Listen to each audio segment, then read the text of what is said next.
Sentier des douaniers.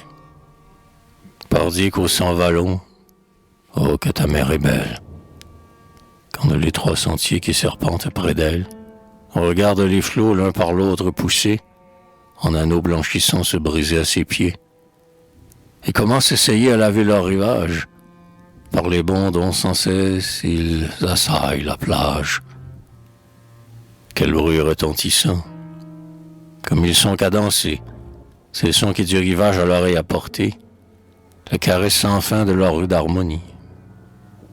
Quel immense horizon au regard se déplie. Sur le flot argenté, j'ai beau chercher au loin, l'œil ne voit plus que l'eau. Intrépide marin, c'est seul s'il est encore au-delà quelques terres. Le rivage ignore et ma faible paupière, en face n'aperçoit que la mer et les flots. Est-ce donc la limite où le sol et les eaux se donnent rendez-vous au théâtre de gloire, prétendant l'un et l'autre emporter la victoire? Au moins ici voit-on de ces deux éléments le combat à outrance et de tous les instants. Le flot bruyant, rapide à courant avec rage, va faire, on le croirait, reculer le rivage.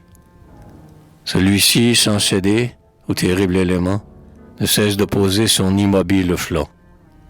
Il ne reconnaît point ce lieu pour sa frontière, ni ses flots comme étant sa limite dernière.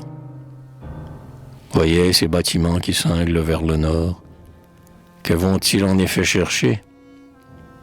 La terre encore. La puissante Albion dans sa large Tamise, au-delà de ses flots, sur son nord est assise. Ces barques de l'anglais vont visiter les ports, et du marchand vide accroître les trésors. Ici même au regard est visible la trace des terres dont les eaux ont envahi la place, et dans le sang des eaux, les terres à leur tour, envers et contre tout, maintiennent leur séjour.